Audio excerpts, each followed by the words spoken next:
This video contains themes not suitable for some viewers. Viewer discretion is advised. How did we get here? This shouldn't be. This just should not be. But here we are. What am I talking about?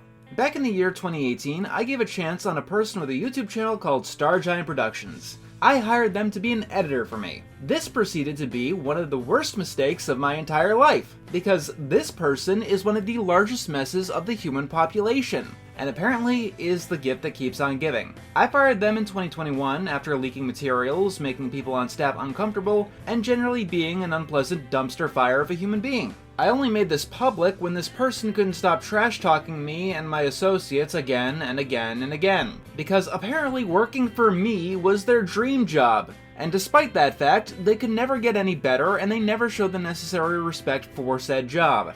Time went on and I learned more and more about this person. They ended up sheltering a groomer in their own server for months named Nekopon. And because it had to be this person, this story happened to be one of the most convoluted and complicated stories in history. And while investigating them, I also learned that Star Giant Productions was sexually interested in a 17-year-old, and wanted to move in with that person when they turned 18. This is when Video 2 came out, and I knew that I had to make this individual's transgressions public. March 15th, 2024, when my team and I lit up the flames, it seemed like Star Giant Productions went off running. And surprisingly, for a long time. It seemed like this person was actually good in a way and done with the internet. You know, to the super naive. Everyone had their own lives to live, but every now and again we did keep our eyes open. We talked to some of the people who used to be in Star Giant circles, did some stock Google searching, you know, at least the basic stuff. And yes, for a surprisingly long amount of time, it seemed like Star Giant had decided to stay on this extended leave of absence. We did hear blips here and there, but that was all they were. An old contact said that Star Giant was planning on talking with their mother and suing me, which never materialized. For some reason, the Google documents of the scripts to their videos, which were all taken down when the channel got deleted, were starting to be edited, which was just confusing if anything. But then everything changed when the stupid attacked. This video is probably going to be a longer one, so buckle up. These past few weeks have been a long one. Past few years, what am I talking about? Let's hope that we can at least finally bring this arc to an end, shall we? This is a channel right here that has been focused on archiving Star Giant Productions' work. This is not Star Giant Productions, and they make it clear that the person is disgraced. They just uploaded their old videos that they could get access to, which, you know, is whatever. Media preservation, all that. But one day the channel posted this publicly, and we knew that this person had direct contact to Star Giant Productions. And within a few days, the team and I had direct contact to this person. So let's address the immediate thing in the message here. Up until this video, I have been calling this person Rebecca, because that is the name that they have chosen to go by up until apparently April of 2024, shortly after their internet presence got nuked. Now they go by their old name of Ryan and by he/him pronouns. I'll be talking more about this specific point towards the end of this video because I know it's going to be a huge talking point to the public otherwise, but right now it's really only barely relevant. Simply put, I'll be calling him Ryan or Star Giant Productions, and I will be using he/him pronouns. More pertinent to the matter at hand, we've got this little announcement here. You see, Ryan is, or was, actually planning on making a comeback when he gets married. And I know what you're thinking, obviously. This sounds like a bonkers far-fetched, yeah, I'm gonna come back, but setting the deadline to an impossibility when we all know that's never gonna happen. Because Ryan was outed as a groomer, an abusive person, and a generalized piece of trash. Not to mention he talks like this. Right now, there are places in existence that aren't giving me a positive attitude, and the only way for me to cure these illnesses that I have is to lash out. I have a rule about my takes. If they are 2022 and onwards, they are fair game. But anything 2021 and prior is not allowed. Soul is also about piano music. Piano is the soul of humans. But if we're going in that regard, on that crazy train, remember when Game Grumps used to have videos with JonTron saying the N slur on the main channel from all the way back in 2012, and yet they didn't get them unlisted until June of 2020, a week after George Floyd's death? Remember when LEGO removed all of their sets that had police officers on the same day?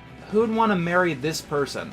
So Ryan is actually getting married, and we got the full date. In roughly 9 months' time. Who is this person? For the time being, we have decided to keep this person anonymous, and I will explain my reasoning at the end of this video. As for what matters, we know that this person is a real person, and they are an adult of consenting age. The date selected is more important. This is the date that Ryan slated to have a public comeback. I emphasize public because Ryan already came back in private. This was the first video that Ryan had made coming back. Like, it's a completely new video, made in October of last year. Why haven't you seen it? Because it was a video that was unlisted on a separate account, and the link was only given to a few trusted individuals. And despite looking so innocuous, it actually gives us a lot to talk about. Not to say that this is the only video Ryan has produced since his return. From the outset, it looks like a video that is just picking up where Ryan left off. The same background from Addressing My Abuse, some of the same old avatars that he had lying around, thankfully not the ones by Sean Sewer. It's called Why I Don't Review MLP Generation 6. And I'm fairly sure most of you don't care about the subject in general. And even if you do, you don't give a shit about Ryan's opinion on the subject in general. For starters, Generation 6 is not a thing yet. Ryan is talking about a leak over a canceled Generation 5 spinoff that never materialized. We all understand that this person's incompetence as a critic is irrelevant at this point. What is relevant is that at 18 minutes, we have our Silent Hill Otherworld transition, and now we're in the darkness of the Star Giant brain. There's a very serious reason for why I chose to skip reviewing this. I could state it's not my thing, or I'm too busy with other stuff in life, but the truth is, it's the morality. For the record, this show could be good, bad, or somewhere in the middle. I don't care. Too much damage has been caused in my life to want to review this. Have you noticed that it's been 6 months since I made any videos? There's a reason for that, and you all know the reason why. The accusations. This is what I've been accused of. This is where the dark truth stuff comes in. Let's go over this, shall we? I'm not going to state any person's name other than my quick showing of the docs in question, but let's talk. As he's talking about this, at one point he spams not safe for work commission and requests that he received over the years. I'm not joking. And these people can't keep everything away from me. I have had several of their works. Even though they deleted it, I still kept them, as well as their comments over the years, because I do care about some of these people on some level. So this video probably couldn't be public even if it wasn't for all of the whatever. But one of the reasons that Ryan Królewski cannot review MLP Generation 6 is Star Giant Productions does not belong in prison. If I was guilty of any of the claims, by now the police would have arrested me and I would be in prison. The back third of this video is a legitimate response to my video from March of last year. This response was essentially only shown to friends. You'd think it would have been put on the main channel, but I contacted YouTube a couple of times about this. They told me that they cannot restore the channel, so it's not worth it. Guess that didn't pan out. This video has an accompanying Google document, and they're both in tandem with each other. One is the lock and the other is the key. So, to be as forward as I can, we got all of this through a contact that was essentially pulling an op on Ryan. I want to make that clear. And we got this document and another document that we'll go through later. Because Ryan is in hiding and trying to keep things locked down, you have to be given specific permission to view the documents. So we had the contact make a copy of it. Now these documents are exactly as Ryan writes, and talk about things that only Ryan should know about. But I am aware that there was a minuscule chance that we've got a Liquid Chris situation going on. And there was a minuscule chance that someone was pulling an op on us. This is why the video is important to bring up. It's Ryan speaking, talking, editing, an actual full-fledged video. And in the video, there's this Google document that is written, shown, which is proof that Ryan did make the document. And Ryan doesn't know it, but he basically admitted to everything. I'm gonna go through this document. He doesn't censor anyone, so I had to do that manually. I'll also be toning down the wording because this video is monetized. Because I'm tired of doing this for no pay. The document also talks about Ryan's victim. And for the sake of flow, I'll be calling Ryan's victim Blue.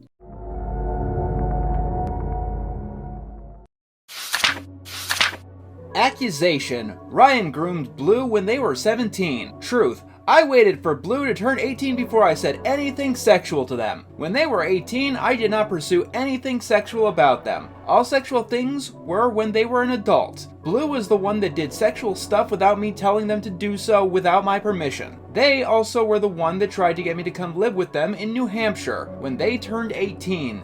They told me these ideas when they were 17 in June of 2020.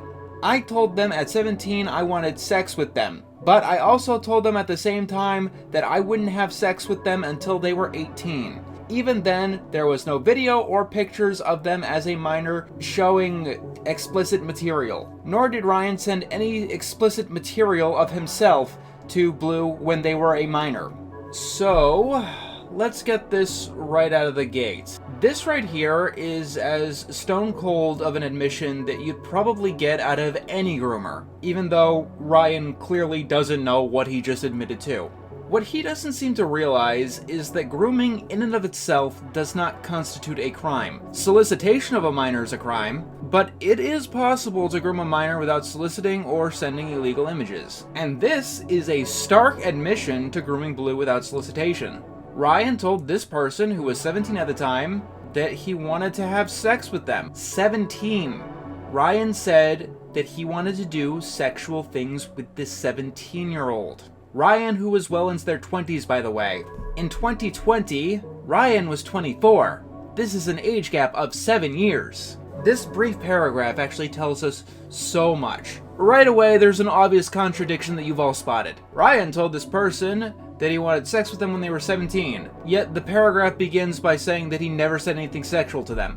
So, in Ryan's world, I'm guessing saying that you want to have sex with someone isn't a sexual thing. The rest of it is primo victim blaming. Yeah, I've heard it before. It was the minor grooming you. You're the adult. Shut that shit down or you block. Even beyond that, there is one statement in particular that I'd like to hone in on. Even then, there was no video or pictures of them as a minor. This is called a lie of omission. Sure, no videos or photos. However, what Ryan was accused of is having role plays on voice chat. Let's move on to the next topic.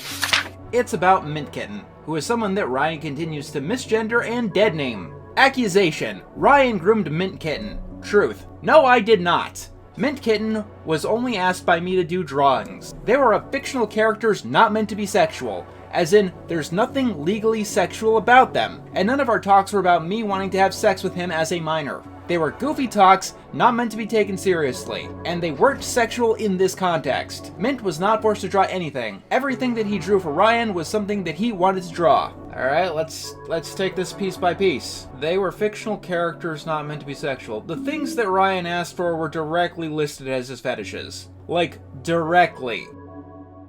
Wanting sex with Mint Kitten was never the accusation. Ryan wanted art to get his rocks off, and he didn't care who he was getting it from. I want to pinpoint a direct phrase from this paragraph though. They were goofy talks not meant to be taken seriously. I've heard this by predators before. Like, almost exactly the same phrasing. Because it's what they all do. I never exchanged nudes with anyone. I never had any sexual conversation besides weird Rule 34 shit you can find on most every Twitter timeline.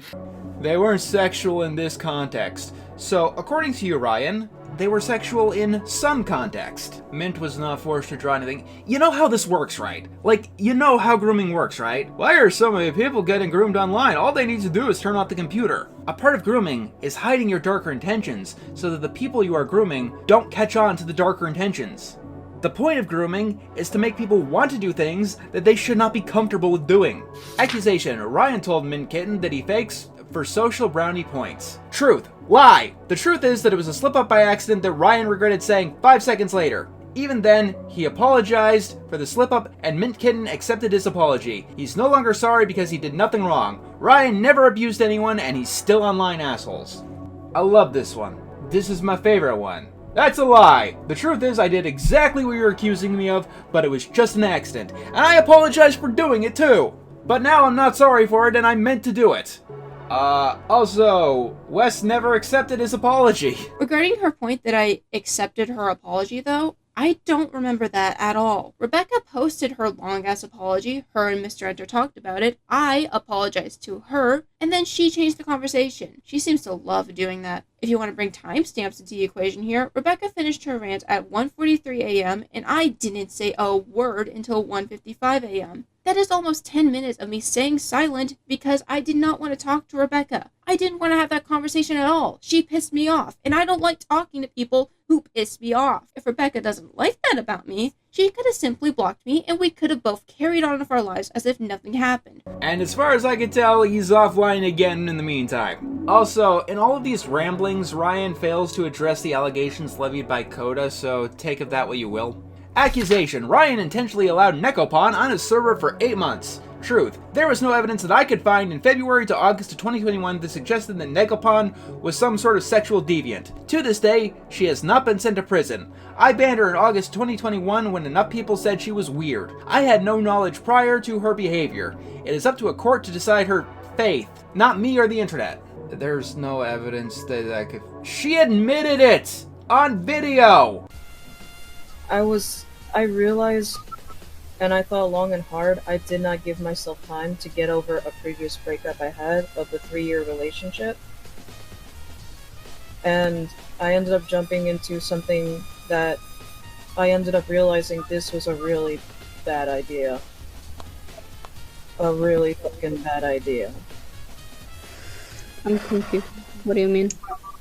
Like, he was turning 18 in like a month or so at the time. Oh no. 18?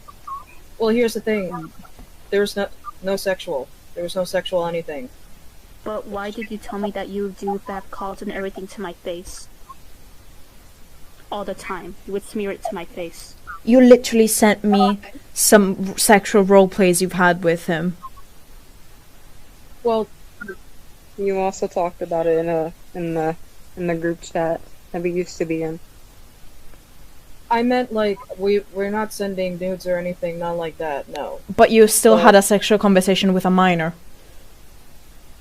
And I realized that was the dumbest fucking thing I did. I accept that.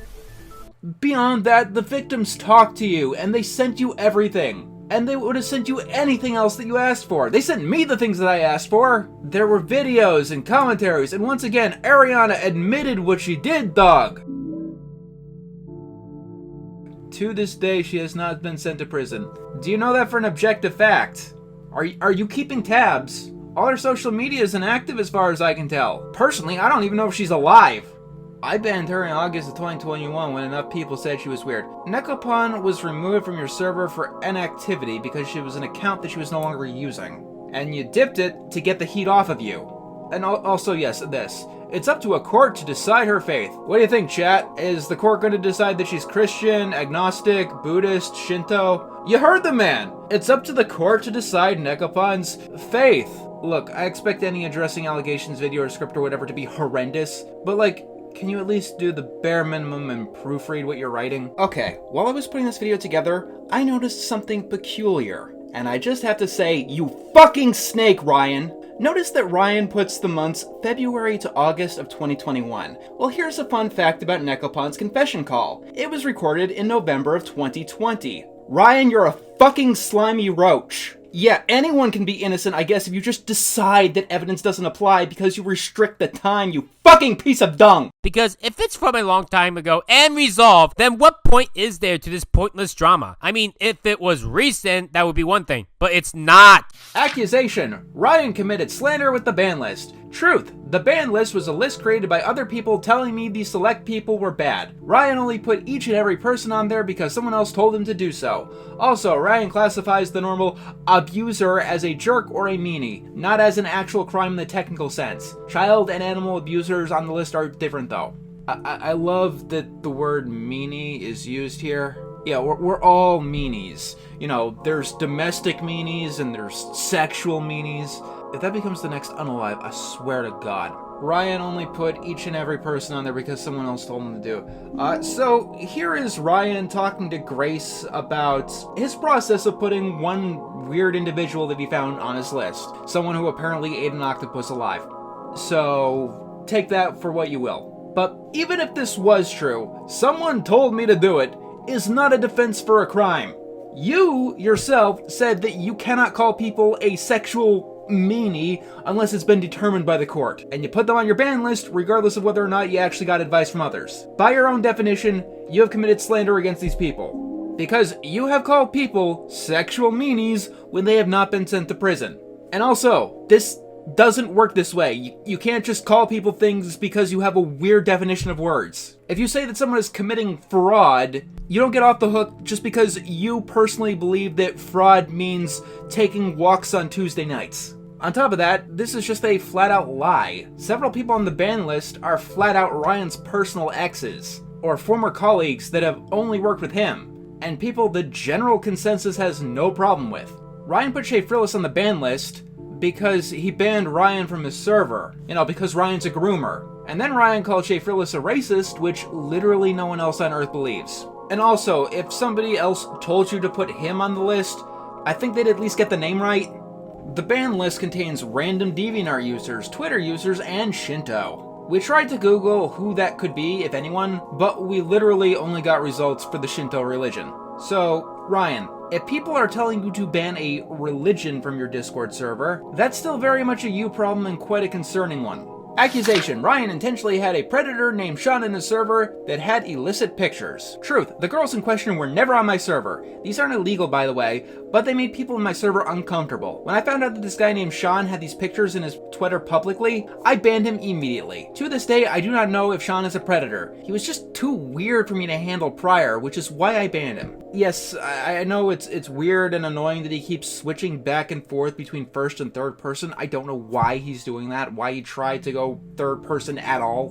But beyond this one, it's another flat out lie. People told Ryan about Sean Sewer, and Ryan gave the guy a warning. Just a warning. Beyond that, no one ever said that the girls were in Ryan's server. And then I love the next statement here. They were never in my server, but the images aren't illegal, and they made the people in my server uncomfortable. The aliens are going to abduct this person and look inside their brain and believe that human beings are descended from rocks. He was just too weird for me to handle. Is this your excuse now? That you can't ban someone unless they're weird? That's the only thing you could ban people for. Mongrel wasn't weird. Necopon wasn't weird. Accusation: Ryan had a predator named Brandon in his server. Truth: Brandon is not a predator. If he was, he would be in prison by now. Okay, so Brandon the Brony Pony. I don't know where Twilight comes from here. As far as I understand it, he has this thing for Starlight, but this is Ryan's gold standard of whether or not someone is guilty of something. And it's because the term innocent until proven guilty has been devoured by worms and shat out into that manure field that he calls a brain. Like, you can personally believe that someone has done something when they haven't gone to jail for it. It'd be stupid otherwise. Ryan is stupid. This shouldn't even need an explanation. Toon Critic Y2K had not safe for work roleplays with a minor from the Philippines for over a year. The chat logs have been read and they're verified, and there's tons of evidence about what he did. To deny that Toon Critic is a predator would mean that you have literal brain damage. But guess what? He's not in prison. Theoretically, if you did call him a predator, he could try to sue you for defamation. But he's not going to, because he couldn't possibly win, and it would be a massive waste of everyone's time and money. Even people who are out and out proven to have done things don't always go to jail. John Crick Falusi is accused to have done a ton of things, but he never went to prison. And he can't be sent to prison because of the statute of limitations. That doesn't mean he's innocent. Cosmodor, EDP. Because our world is fucked, a ton of people have done shit and are not in prison for it. Shadman drew lewd artwork of real minors. Oh wait, I guess he doesn't count, because Shad actually did go to prison, but because of an unrelated offense. Can I call him a predator, Ryan? Shadman did go to prison, just not for the illicit pornography. If you believe that not having gone to prison in itself is evidence, you should jump off a cliff. If you want to fight for Brandon the Brony Pony's innocence, be my guest. Look into the facts, see if anything is amiss, see if any of the allegations are bunk, and play Phoenix right. But just saying nuh-uh makes you look blind and stupid and covering for someone who probably has dirt on you. Because people can pull up publicly available information, and your defense is worse than jars. Accusation: Ryan forced a person named Dashi to be in a sexual video despite her being asexual. Truth: Dashi agreed to be in the video. Even then, the video was not meant to be taken seriously, as it is a joke video, and she has crushes on fictional characters, and every character in said video is fictional, and Dashi is a... I'm innocent in everything. So we have Ryan dropping the good old BC here. British Sea. Like, you guys want to know a really funny story here? Back in like 2023, when I first started to publicly open up about Ryan because he was going on and on and on about me and my associates, Dashi actually came to Ryan's defense in DMs and tried to quell the flames. I'm not kidding. Before the March video dropped, Dashi went to his defense more than anyone else. And let me be clear. At present, Dashi does not stand by anything that the person is these days, and has no defense for him whatsoever. Like, literally, I don't know why Ryan has been bashing Dashi so hard. Dashi said nothing about him. Our investigation team didn't get into proper contact with her until Ryan was good and gone. Dashi had literally no influence in the March video. And you're calling her things that even a sailor ain't dropping. Accusation, Ryan's fundraiser is a scam that ripped off Enterzone fundraiser. Truth, wrong! Our two campaigns are of two different subjects that are not identical to each other. Indiegogo does not require refunds, but I did refund the people in question. The product is also original enough in deviation to not be associated with a certain anime. First of all, Indiegogo does require refunds, but I never said that your Indiegogo was a ripoff of mine. The product is original enough in deviation. What is this word diarrhea? I've never seen anyone use these words in context like this before. But like, it literally uses proper nouns from the Madoka's franchise. Is that it's just a complete ripoff of Madoka Magica. I am not even kidding. Like, everything from like the amount of characters to the color palettes of each character to their powers being like an assigned weapon and like some sort of ability to these characters not even being witches anymore. I'm not even kidding. In the script, they specifically say that they are magical girls who fight off witches, not that they are witches. Ryan's incubator is a palette swap of Kyubey. And here's a funny story, by the way. One thing that we didn't figure out until much later is that Ryan's Indiegogo scripts involved real people and their online usernames. And he didn't tell them about it when he went to make this Indiegogo. He just did it without their permission. If you're wondering, that's why we haven't read them publicly. We were planning on doing that, but we can't tell who's an OC, who's a Madoka ripoff, or who is a real person that just wants nothing to do with this dumpster fire. Accusation, Ryan has anger issues. Truth, yes he does, but that does not mean a crime in this case. He may say fuck you to people, but I never send a death threat. Being angry in general is not liable grounds for suing. I like to drag your attention back to the video in which the script was showcased in. I don't trust My Little Pony, or by extension Hasbro, with messages on friendship anymore. They are toxic and dangerous with them. For a show called Friendship is Magic, it taught too many toxic morals, many of which I took to heart. And that's what led me to that path from the past. What led to so many people hating me for no good reason. And not helping Friendship is Magic is that other products, before, during, and after Friendship is Magic's lifetime, have taught better messages on dealing with toxic individuals. You don't deserve to live. You're sharp. Yes, you're right about me. I don't give a damn if you live or die. I don't care. If you make her suffer anymore, then I will kill you.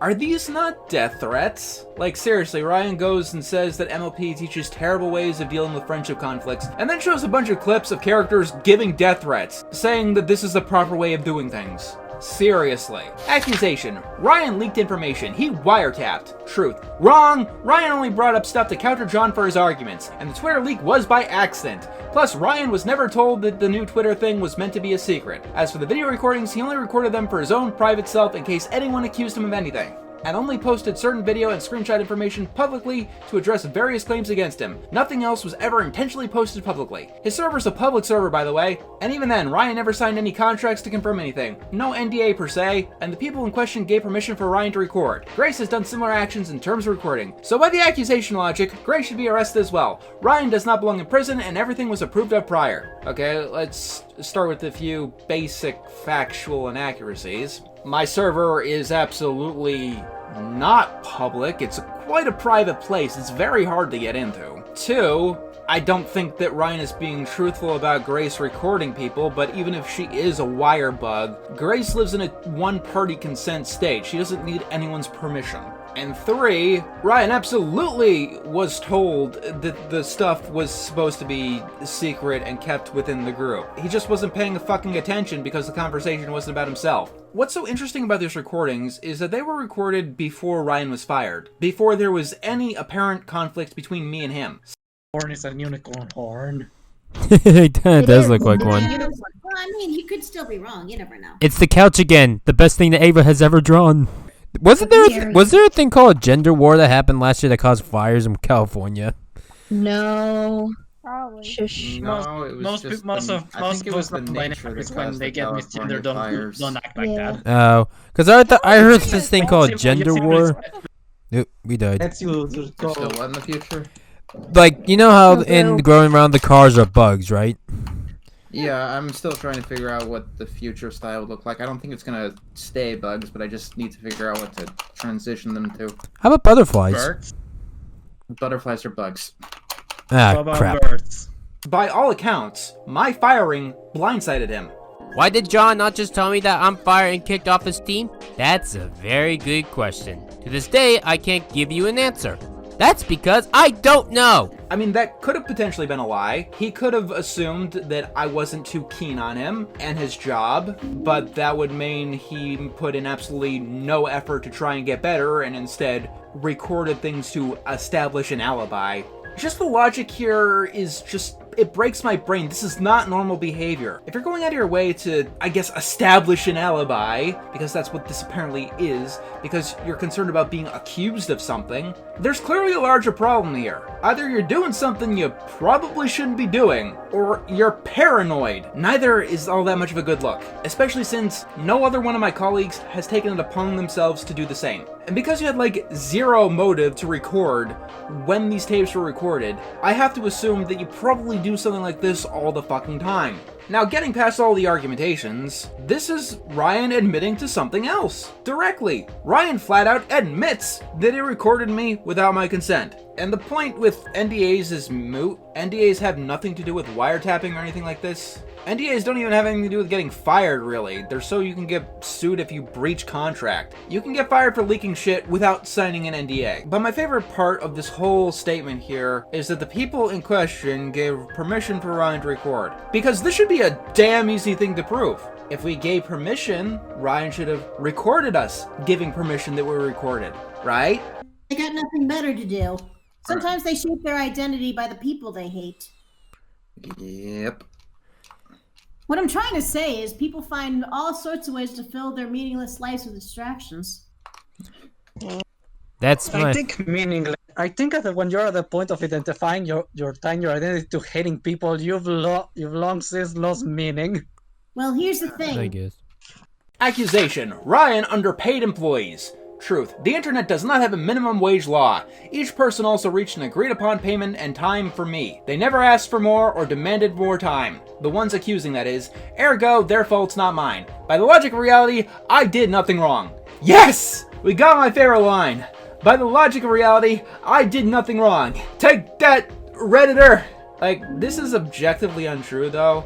Grace is the person who raised the complaint that Ryan was underpaying people. Grace is also the one that did ask for a pay increase at one point. And Ryan bumped it up from like $2 to $4.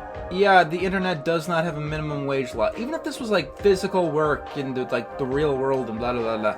Editing is commission based, so minimum wage law doesn't have anything to do with anything here. Minimum wage is or was used as a generalized standard to pay the people who work for you. Because like, that was the right thing to do. Like, this is another thing that I want to beat into Ryan's brain with the shovel. Being morally correct and being legally correct are not always the same thing.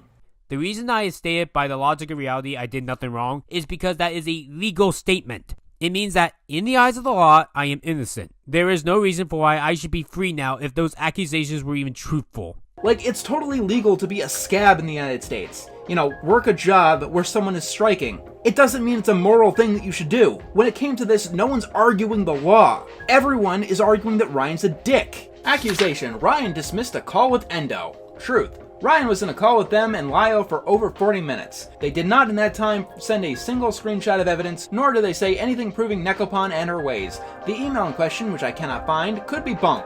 Ryan ain't a lawyer, okay? And yet Ryan is going off on all kinds of legal terminology. In the call that Ryan had with Lio, he comes right out of the gate and apologizes to Endo.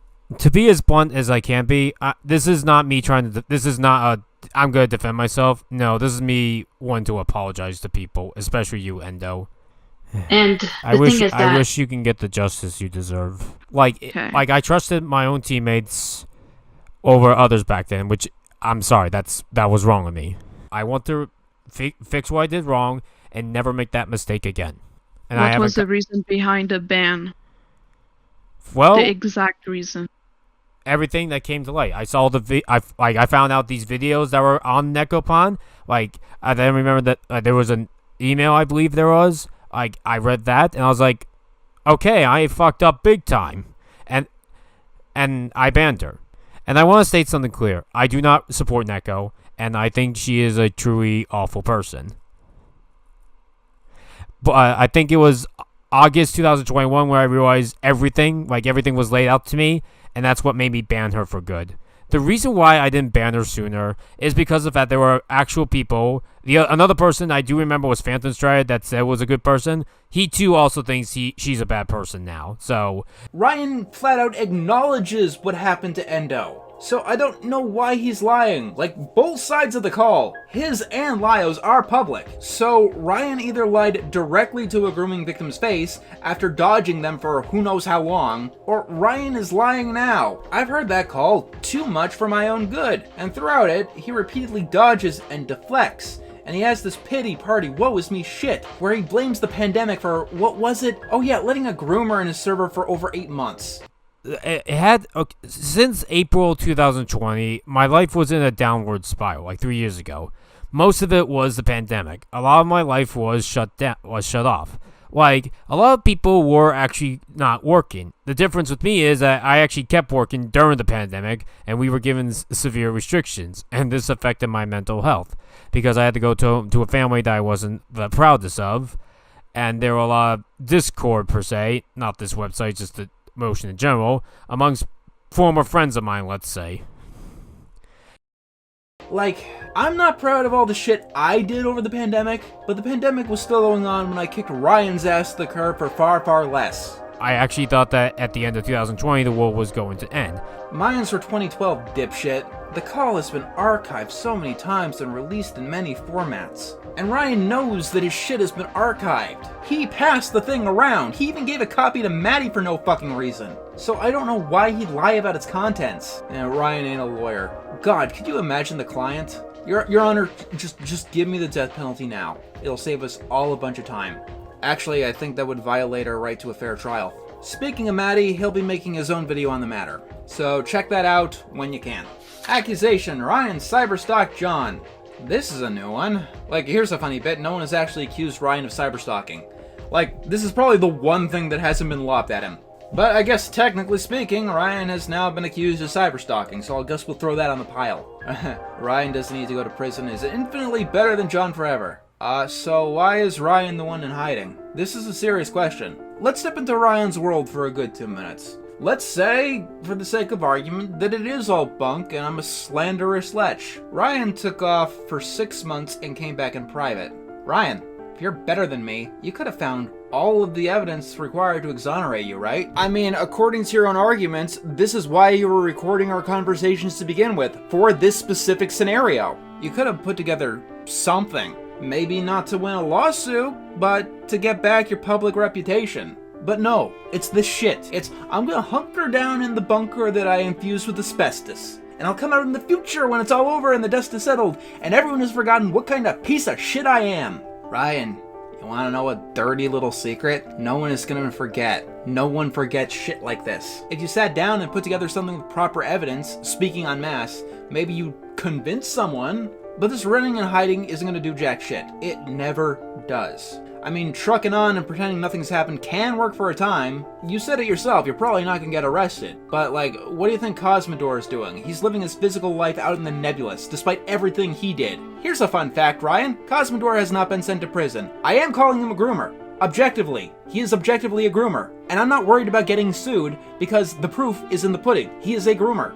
But here's the funny thing, you're not even just living your real life either. Can I just take a moment to talk about how pathetic the Star Giant project is right now? In the videos and documents that he's released, before my March video and after, there's this constant downplaying of how much none of the platform actually matters to him. Either way, it's too expensive to countersue or sue, and it wouldn't be worth it. My channel was on a decline for years. Ever since the start of this decade, the money, views, and subscribers were getting lower. He's constantly talking about how his views have tanked, how he's thinking of quitting anyway, and he just doesn't have the passion anymore. Then, out of nowhere, he gets the perfect opportunity to cut his losses and run. Just do anything else with his life. Work his physical job, go to conventions, blah blah blah blah blah. But no, he continues doing exactly what he was doing before. Even using the same fucking branding. He is that desperate to make Star Giant Productions something because Star Giant Productions is his life. Like, think about it this way. He didn't even try to hide in another community like Toon Critic. Ryan was trying to do the exact same thing he was doing before, just behind a wall. Ryan fundamentally and psychologically needs this. And I don't think he can process that fact yet. He can't process loss, and he has the complete inability to just move on. That's why I know he's gonna be coming back again and again and again, shouting out into the void. He technically does have a few watchers, and we'll be talking about them at the end of this video. Even with that in mind, who is any of this addressing the allegations for? The people in Ryan's circle don't need this. If they did, they wouldn't be in his circle, right? Yet he's posting this where the people who can be swayed can't hear it. So here's the question that I'm sure that you've been asking for. Why? Why this video at all? Why are we back into the fray? I mean, Ryan is still Ryan. Name has changed, but they're still the same person they've always been. Big news, I know. They were still making videos, but it was privately for a small audience of sycophants. He is getting married. While I did promise updates, Ryan, technically, as far as I can tell, is not currently doing anything illegal. There is the concern of them coming back to the public, but that's the future, not the present. Making this video at all is a decision that I wrestled with myself. Like, would doing this just be clown culture? You know, mocking people for the sake of mocking people? And if I wanted to go down that route, there are a million more people who are vastly more interesting, and I could get, like, legit views on talking about them if I wanted to.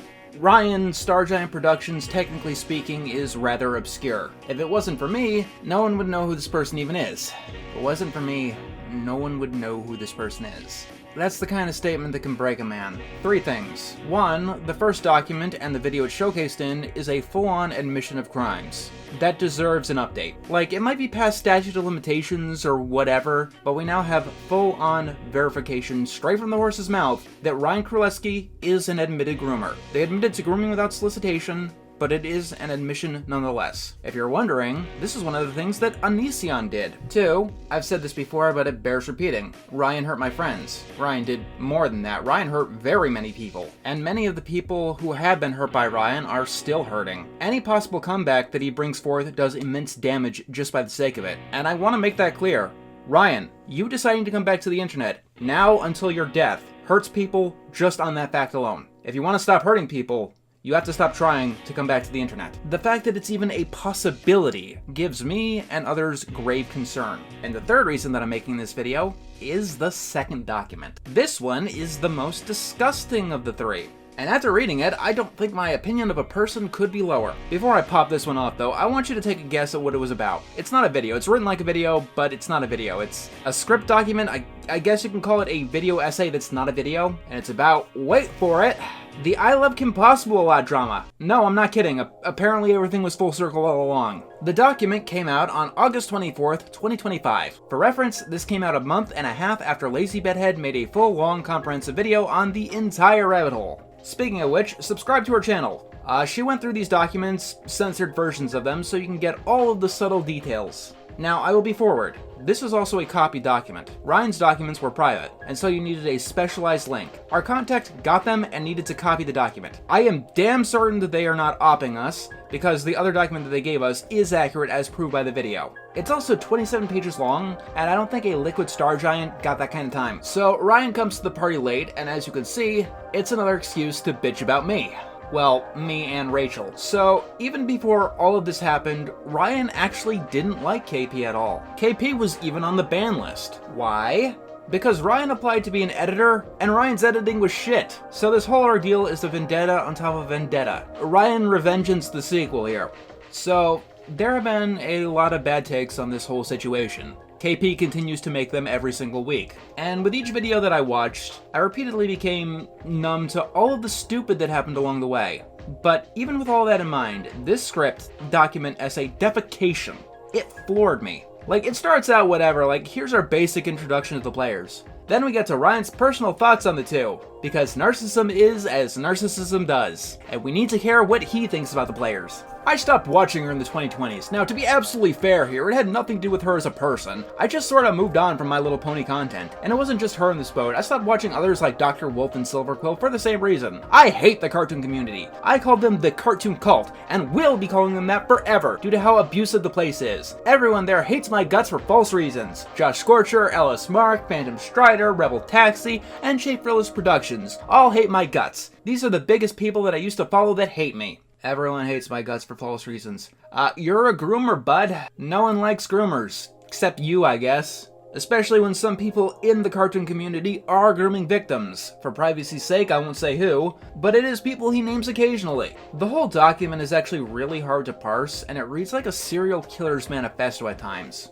Twitter is like if Wikipedia became a virus and infected every single human. Like, even if you're not a fan of either website, and I have my criticisms, does this sentence make sense to you? But we'll talk about my controversy in the document much later. See, this is narcissism, Ryan. It's when you go out of your way to make every single situation about you. What do you have to do with Saberspark? Name 5 things. And I was right. On May 12th, 2025, Steven made a response video and he won his case. Now, I put case in quotations because, well, it wasn't taken to court. There's a lot to say on this matter, but there's a later chapter that goes over this. Before we talk about either Rachel or Steven's video, we need to talk about the psychology of the situation. Remember, I think about things 4th dimensionally, meaning that I ask questions that most people wouldn't ask. And that's what we'll discuss in the next chapter.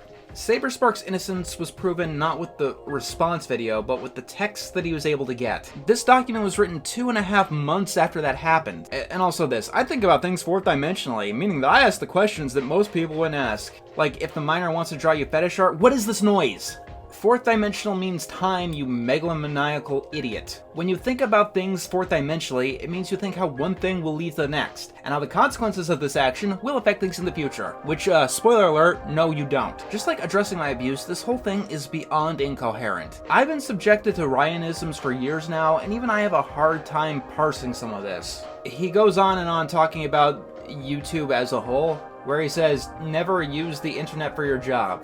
Not never have an online job, never use the internet for your job. Got a restaurant? Do not post about that shit online, just don't. You're sick and can't come into work today? Do not, for the love of God, email your boss about that. Just don't. You can't use the internet for your job at all. So Ryan takes to talking about internet minimum wage in an essay about Saberspark. Now, why did I mention all of that? What was the point in talking about Rachel's abusive and narcissistic video on Steven? It's because it's why Rachel's video was made. Rachel, simply put, was doing it for the money. You know how I said that she has 124,000 subscribers? Believe it or not, that doesn't pay a lot of money. To get started making minimum wage on YouTube, you need 100,000 subscribers on YouTube. And most people that have YouTube channels are lucky to get even 1 subscriber. My current channel only has 10 subscribers, so I'm not doing it for the money. I just make videos for fun, but my old channel, Star Giant Productions, had 75,000 subscribers at its peak. I got a total of 33,800 across 10 years, and in the final months, I was only making $50 a month, though in May 2018, I made over $2 grand in that month alone. This is just so baffling and confusing. It's just... what are we even talking about? Why is this here? This is even ignoring the fact that Rachel, as far as I could tell, doesn't really monetize her content. It's literally objectively clown fart nonsense. However, the essay gets really fun when we get into the Emily Jones segment. Emily Jones is the name of the victim in question, the one that claims Steven assaulted her in 2012 at a BronyCon convention. Let me put that in perspective something here. I started my YouTube channel Star Giant Productions, originally named Ryan Królewski because that's my real name, a year after Emily was SA'd. I deleted my YouTube channel a year before Emily came out about this. Immediately, Ryan is using his own channel as a frame of reference in the story of someone else's sexual meaning allegations. And he can't be bothered to actually do proper research on the incident that he's trying to talk about. They were alleged to happen at Brony conventions, not BronyCon. And because Ryan believes that it's BronyCon, he later gets the month wrong. Before we continue though, I want to give you an actual warning, because Ryan's essay actually gets legitimately disgusting. This isn't a joke, it gets really fucking gross. So you might want to sit back and get into a little bit of a comfortable space. I've heard people spout out all kinds of nonsense and that kind of shit, but Ryan takes it to the next level in this essay. This is the kind of stuff that comes from a deplorable human being who is vengeful at the world with nothing left to lose. You rarely get stuff this toxic. Other awful people think that they have something to stick with or something that they can salvage. Here, it's just outright screeching into the void. And it should also be stated for the record, I do not believe Emily Jones' allegations against Saberspark. I personally believe that Emily Jones lied. You can watch my video or Lazy's video to see where, how, and why. I also do not like or really respect KP, considering what she did in sparking all of this off and considering what she's continuing to do to this day. But it's what Ryan says in this department that kinda made my skin crawl. Emily, by you doing nothing, you have potentially allowed Steven to commit a crime and get away with it. And you sitting with your thumb in your ass doing nothing makes yourself look worse. You're the one that started this whole controversy. It's all your fault in the end. Do I need to say anything in response? There are people who have been assaulted who never come forward for a variety of reasons. Sometimes they're scared, sometimes they rely on the person, sometimes they don't realize what happened to them, and sometimes it's because they're dead. The sentiment is just so fucking awful. And I'd say that Ryan doesn't even know what the fuck he's talking about, but he knows exactly what he's talking about. And it ain't Emily Jones. This sentiment is not specific to her in his mind. This is just how it is for any potential victim. Don't come forward, and this is all your fault. And Ryan's sentiment gets worse. Let's talk about accusations. When someone commits a crime, you need to report it immediately. Otherwise, you'll go to prison. I don't mean small crimes, those apparently don't count like seeing someone jaywalk, but big crimes like sex crimes need to be reported. Let me be clear, if a crime occurs and you don't report it immediately and wait years and years on end long after the fact, you are just as bad as the abuser. No, I am not taking that back. I will never take that back. Apparently, according to Ryan, if you don't report crimes, other than jaywalking, I guess, you go to prison. Not jail. Prison. A hardcore prison. You could argue that you have a moral obligation, and at a certain point you might be accused of aiding and abetting a crime if you turn a blind eye, but not reporting something just on the face of it is not a crime. But yeah, you probably noticed the gunshot here. If you don't report it immediately and wait years and years on end long after the fact. If you can't read the most obvious subtext in the world, Ryan is talking about Blue. That's where the perspective is coming from. And that's why he decided to write this whole screed. The fact of the matter that Ryan doesn't seem to understand is that we did not get in contact with Blue until after our investigation was concluded. Because we thought that they left the internet. We put it together with the clues that were left behind. And this isn't me just theorizing here. About this joke, it was told 10 years ago. What I'm getting tired of is people going after others for stuff that they did years ago. I had to deal with all this shit too, unfortunately. Like how one woman claimed that I groomed them when they were a child, and they waited 5 years to report me. But that will be discussed more in the next chapter. For now, my rule is, report stuff immediately. Don't wait for years and years later to report suspicious or criminal activity ever. It is literally stated within the text. That's what this is all about. You see, Ryan is so deplorably narcissistic. He sees his own story via the terrible things that are happening to others that have nothing to do with him. But to deal with the actual facts of the matter first, if you see someone, I don't know, get shot and don't report it, you're not going to prison. You might get subpoenaed, and if you don't show up to court as a witness, then you might go to jail. Beyond that, you might be frowned on by friends and family, but not reporting a crime in and of itself is not a crime. I personally believe that you'd have a moral obligation, but once again, this person does not understand the difference between the law and a moral compass. Ryan Kraleski would probably be a slave owner in the 1700s is what I'm saying. AI does not help matters. For example, Google's AI claims that I am a predator that did a lot of bad things and that I belong in prison, which is all lies because I'm not a bad person and I never committed a crime and I don't belong in prison.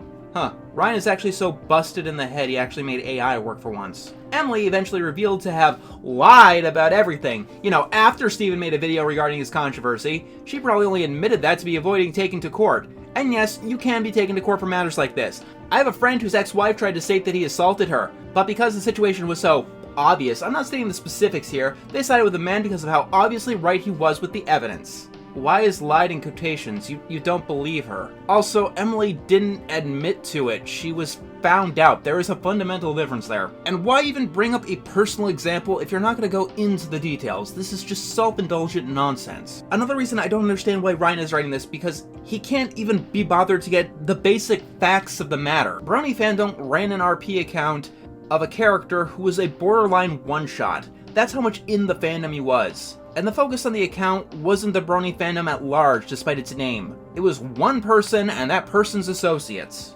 We are so cooked. People are actually convinced that filing a police report is completely useless, but sending an anonymous testimony to a Brony Fandom Twitter account and a drama YouTuber is the right way to get justice. Brony Fandom's account is on Twitter still up today. Brony Fandom has the logic of internet justice. There's going to be a whole chapter on that later, but let's get to the longest and most frustrating chapter, the one that talks about every single accusation. I reiterate, this script was allegedly written in August, and yet Ryan is learning the things that happened in the middle of May as he writes this. But believe it or not, the most disgusting segment in the whole document is what he says about Rachel. He starts by disavowing addressing my abuse.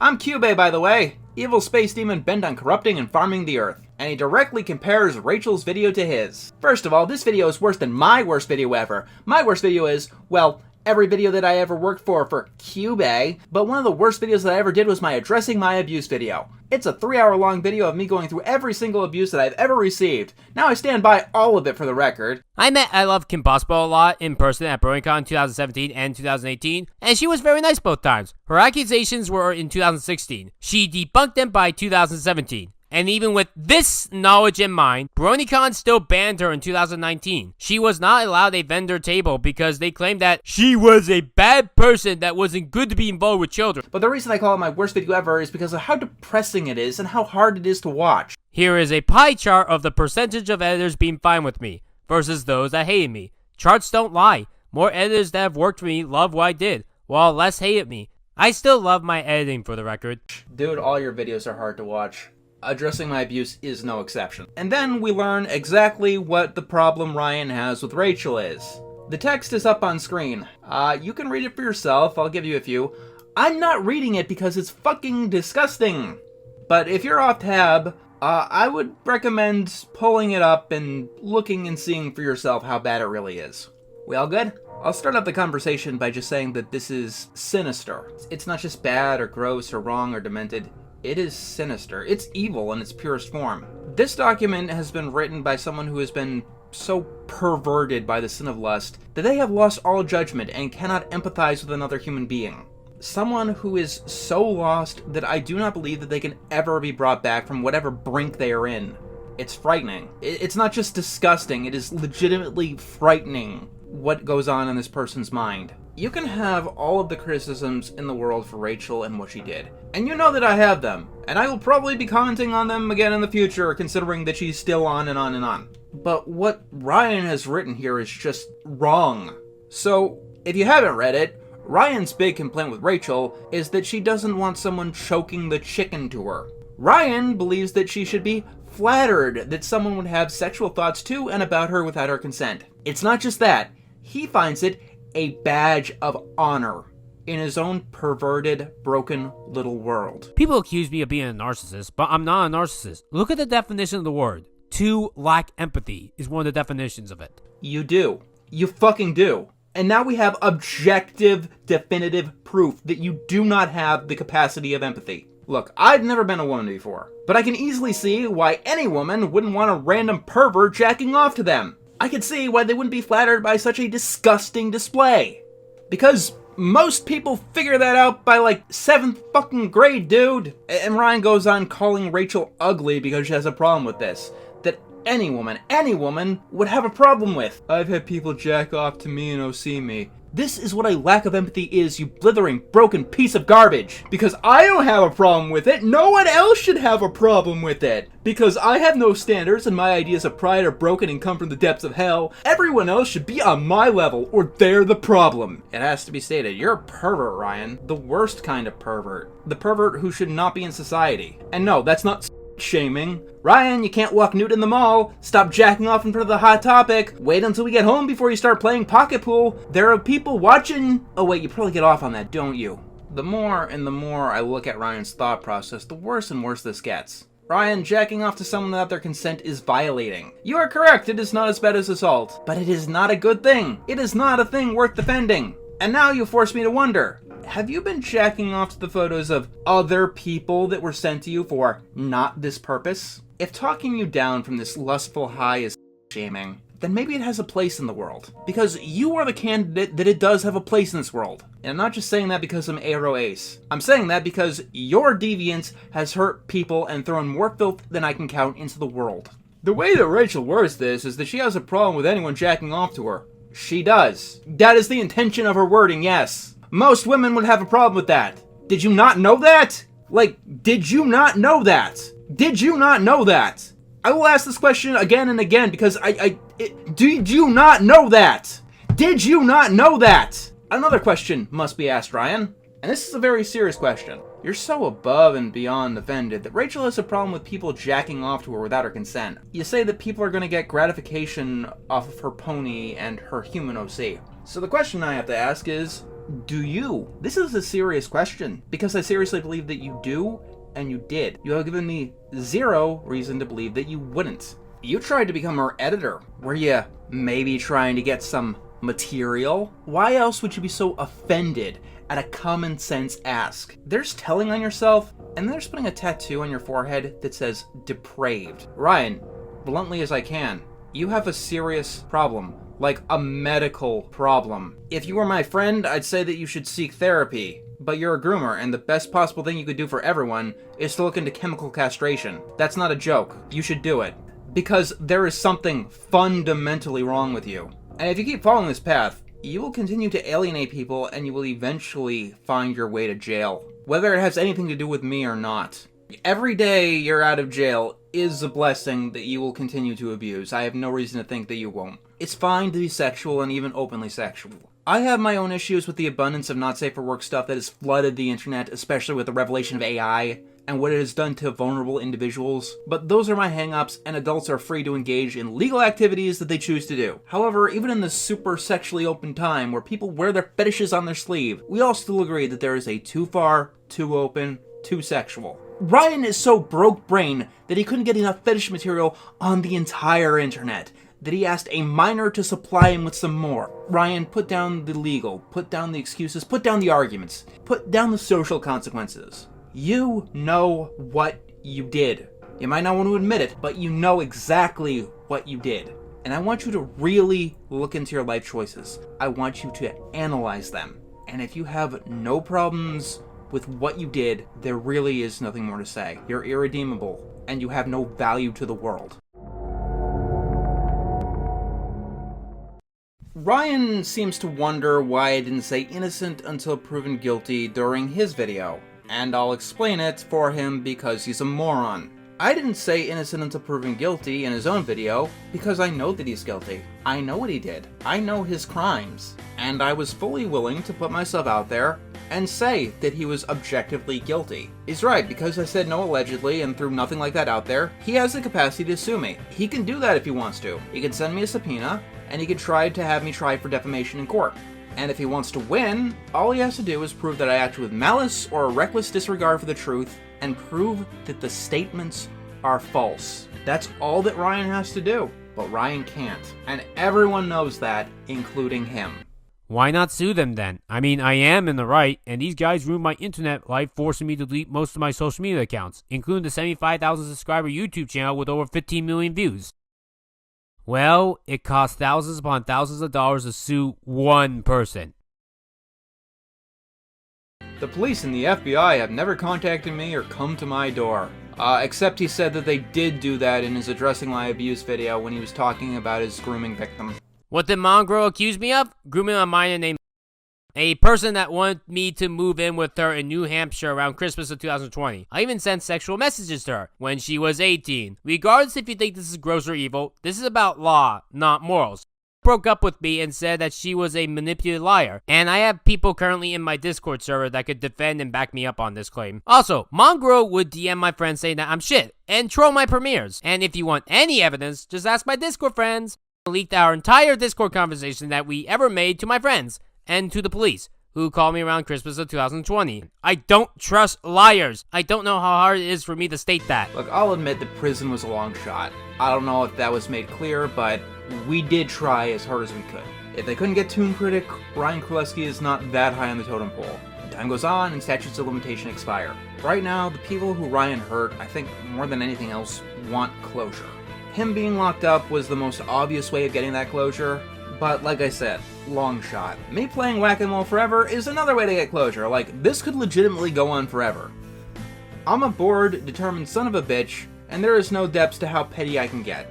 I reviewed the first 65 episodes of a cartoon because some guy's opinion on the internet pissed me off. Going after a groomer and a degenerate is nothing. But if there's anything that can give us all a little bit of closure, it's this. Not all prisons are made of rock and stone. The most inescapable prisons are the ones that we create for ourselves. They're built of mistakes, regrets, and bitterness. I fired Ryan in 2021. That was 4 years ago. That's a lot of time. And like, working for me isn't the most dignified thing ever. Being the editor for me isn't like being the editor for, say, Mr. Beast, like Phineas is apparently. That was news to me, and it was news to Phineas as well. It's not prestigious to be the editor for the mysterious Mr. Enter. I'm just a guy, and if any of my other editors bring up, I work for Mr. Enter, they're gonna go, who?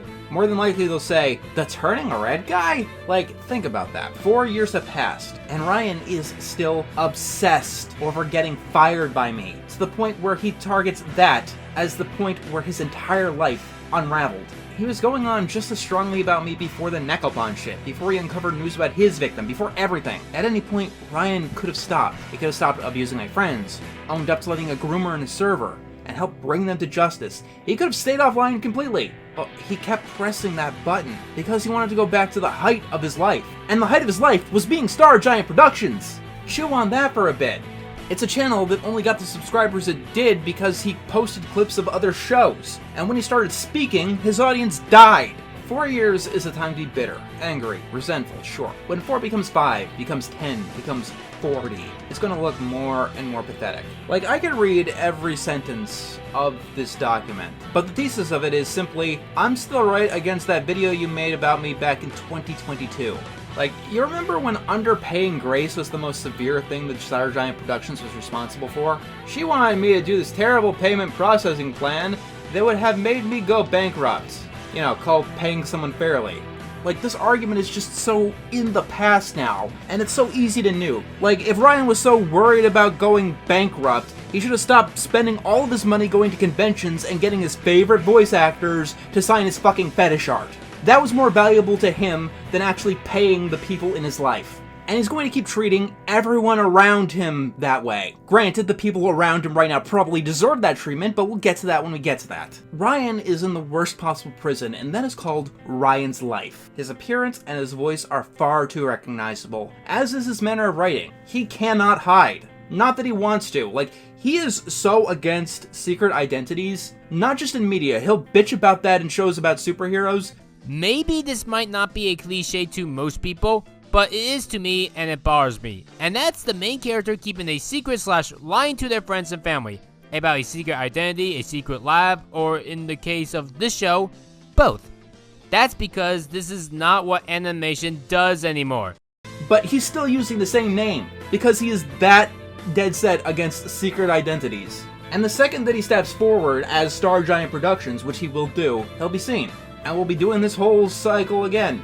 Ryan can't argue his way out of the allegations, it's impossible. So many people have turned their back on him and will continue to do so, because he's going to get worse. This kind of depravity only grows if left untreated. By his own claims, his family's abusive and they don't understand him. Or say that I'm like the real life Starlight Glimmer, because the Starlight Glimmer in real life would have their older brother assault you because you were trying to get your old yearbook that had a real life dead friend. But I'm getting ahead of myself. He has a not good job, and once again, the height of his life came from a channel called Star Giant Productions, a channel that died before any of the controversies. What was it, making $50 a month towards the end? Ryan actually had more opportunities than most people, and he fucked up every single one that he's ever had. And he grows more and more hatred and resentment because, despite being so self-centered, he cannot see the problem within. However, throughout it all, Ryan can find one solitary person in the whole world that he could find a little bit of forgiveness for in his heart. CD Call, the new name of Lily Orchard. It's poetry, really, and it shows exactly the character within his spirit. Ryan hated Lily Orchard, not because she's a terrible shit critic, not because of all of the allegations, not because of the degenerate shit she's done, but because Lily Orchard hated his comfort character Starlight Glimmer. Then, Lily's sister stepped forward, accusing her of SA. Stockholm, a fanfiction containing the worst stuff imaginable, was also directly tied to Lily Orchard. And now, this demented, broken pervert decides to forgive Lily Orchard because of a non-existent moral compass. By the way, Ryan does know that Stockholm exists. Do you know how I know that? Because he said so. He read it in one of his Lily Orchard videos. Part 7. Stockholm. Lily did something similar back in early 2014. Except Lily was an adult now. Sure, Rebecca is older, but Lily wrote her fic when she was an adult, while Rebecca wrote hers as a minor. And Lily's fanfic is about Rainbow Dash wanting to have sex with the CMC, who are canonically minors in her fanfiction. As someone who has read the actual fanfiction, I have to talk about it. Then when chapter 6 come along, Lily goes into, dark lesbian shit, let's call it. So, for fun, let's actually read a little bit of this fanfiction. Also, it should be noted that Lily Orchard is also the only person this former trans person has not dead-named. Throughout this entire document, he's going on and on about how in court they use their real name, like, despite the fact that in certain jurisdictions, dead-naming and misgendering can get you into legal trouble.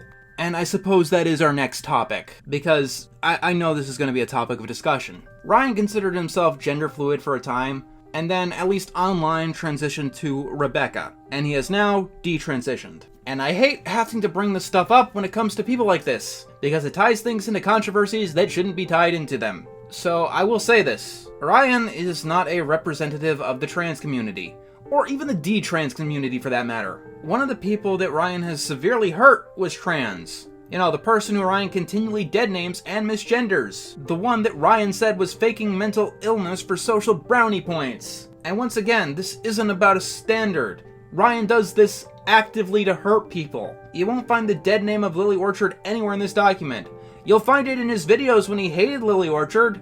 Ryan is doing this to hurt people. And I suppose I should nip a few things in the bud. Like, Ryan randomly throws this into the document. Ryan is accusing me of being a hypocrite for having cross-dressing art of my own characters. You know, because I accused him of having fetish art of minor characters in his DA faves. Now, it is beyond strange for me to have to tell someone who used to be a trans woman this, but cross-dressing isn't inherently sexual. Unless Ryan believes that cross-dressing is always sexual, then he'll have quite a few more things to explain. But I will say it for the audience. Cross-dressing isn't inherently sexual, and it wasn't sexual in my series. A lot of it was about humor or exploring themes regarding gender roles. Completely innocent. But everything in Ryan's world is sexual, isn't it? Let me put it this way. I know exactly what Ryan's path through gender identities looks like. It looks very much like the worst stereotypes possible, the 3-letter acronym. And I mean, it was specifically a giantess fetish. Whatever Ryan's deal is isn't truly my business.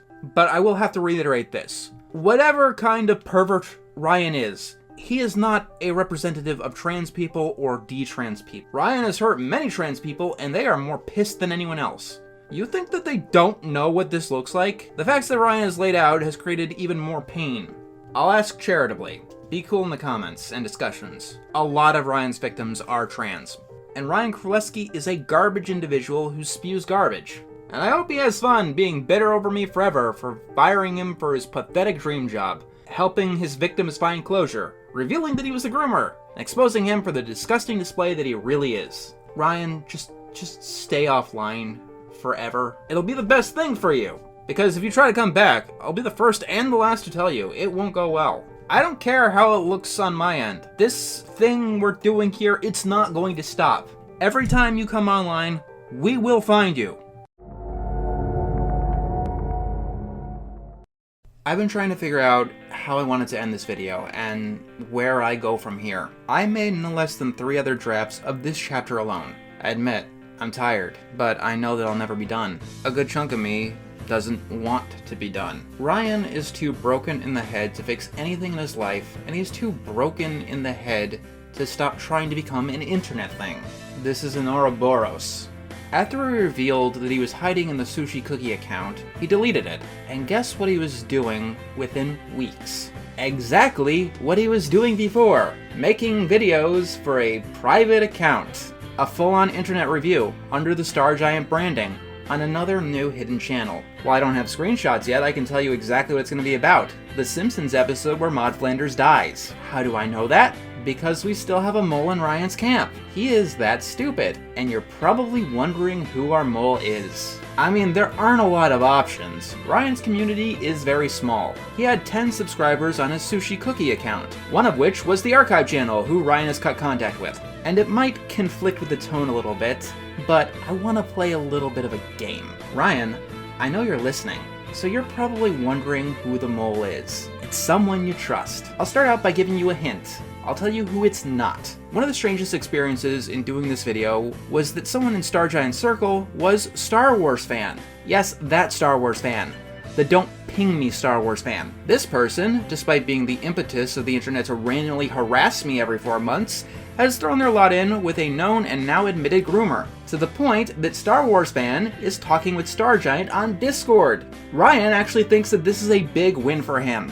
In his Gen 6 video, he says that this was a person who was abused by me, which, you know, never happened. Screenshots were taken out of context, presumably by people on Kiwi Farms, and every so often I've been given a plethora of spam and harassment. Like, anyone on a public server probably doesn't want to be pinged randomly, unless it's like an emergency. Also, Star Wars fan was immediately breaking the server rule by talking in a completely wrong channel. And like, that's the funniest bit of irony to me. If I was meaner and banned Star Wars fan immediately, there'd be no screenshot, no problem, no harassment. But I didn't. I let the guy stay in the server and start talking in other channels once he was obeying the rules. However, to this day, Star Wars fan has never even attempted to set the record straight. So, for this revelation, I actually have to thank Ryan for something. Vindication. Because this guy is in Ryan's circle, I can publicly state that all of the Justice for Star Wars fan dipshits should go to hell. They're defending someone who is in the corner of a groomer. Who fucking cares about context anymore? Sure, I was mean to this one guy once upon a time. He's friends with a groomer. Now that the obvious is out of the way, let's talk about the options. The few remaining people in Ryan's hole. One of them is betraying him. Let's see who it could be. There's Brandon the Brony Pony. It could be him, and that'd be so deliciously ironic, wouldn't it, Ryan? You keep trying to run up and defend him, saying you've known him for years. However, one possibility is that he's ratting you out despite you defending him. Maybe he's telling me and the team plenty of secrets. Maybe. It's only a possibility. Possibility number 2 is Ryan's editor. Yes, Ryan still has someone who is editing videos for him. In course of this investigation, we learned that Ryan actually found a payment plan that actually worked for him.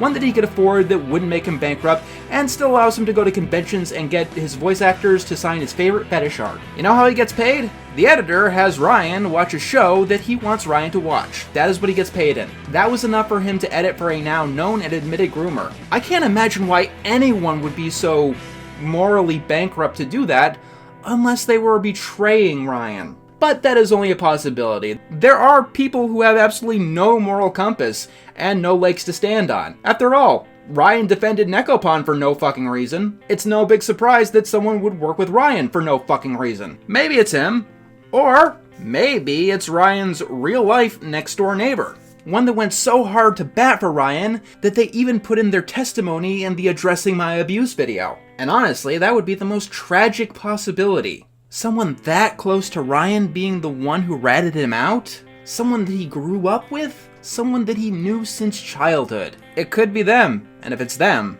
you know that we know a lot, Ryan. A hell of a lot. Your fourth and final possibility is your fiancé, which, you know, might be the most tragic of all. The one who last March talked Ryan out of game ending. Someone who went from that to telling us all of his most intimate secrets? How do you fuck up that badly? You know, assuming that they're the one who is turning on you, Ryan. It is one of those 4, and I hope that you have fun figuring it out. And honestly, if you choose wrong, it's gonna be a hell of a lot of fun for me, seeing what the mole tells us. I'm not kidding. One of those 4 people is telling us all of Ryan's secrets, and I can't wait to see who he guesses. I can't wait to see how he reacts. And Ryan, I'll give you a consolation prize no matter what you picked. You did me a favor, I'll throw you a favor too. You want to take me to court in a lawsuit? I'll make it easier for you. What I'm doing against you is absolutely malicious at this point. I am being malicious towards you, because I fucking hate you. I legitimately want you to suffer, Ryan. That means, if you want to win against me in court, all you need to do is prove that the accusations were false, or done with a reckless disregard for the truth. That is all you have to do. Maybe stop going to conventions and save up some money for a real lawyer who will tell you that your idea of the law is fucking stupid. But I don't think you can, because we have thousands of DMs and chat logs, hundreds of your videos where you say incriminating shit, testimonies from dozens of people that you have wronged. What do you have? 4 people who you can maybe trust? A butchered understanding of the law? A delusion that the past doesn't exist and shouldn't affect you in the present? Ryan stated that he wanted to get married in June of next year. That was the original plan on a full-on comeback. He thinks that people will have forgotten by then. They won't. If the date is still on, I have a lovely wedding present for the newlywed couple. A full-on Google document of everything that he's ever done. Stuff that we haven't even told publicly yet. But if you're wondering about the things that we have, the first chapter, the one directly about his grooming victim, is 19 pages long, which, you know, is an age that Ryan couldn't wait to. Beyond that, there's everything that Ryan did to Wes, to Coda, to Crimson, to me, to Grace, to Dashi, to Maddie, to Dar. The names keep piling up. And that's even ignoring the people that I want to keep anonymous. You know one thing Ryan almost did? He wrote a document that was supposed to be a video about self-harm prevention, and throughout it all, he tried to put this random internet user, not a public individual, on blast, accused them of having severe mental illness, which he was going to say to his audience en masse, and he tried to rope Wes into it, once again when Wes was underage. See, this is the kind of fucked up individual that Ryan is. Years on, we're still finding new ways, almost randomly, of how fucked up he is. At this point, you could even call it a hobby. Oh, here's another person that Star Giant Productions mentally scarred. How fun. How enjoyable. Keep running, Ryan. From Homestuck Brony, to Star Giant Productions, to Sushi Cookie, to tomorrow. No matter where you go, you can't run from yourself. And you're not going to stop me from following you. Try it. I'd like to see you attempt it.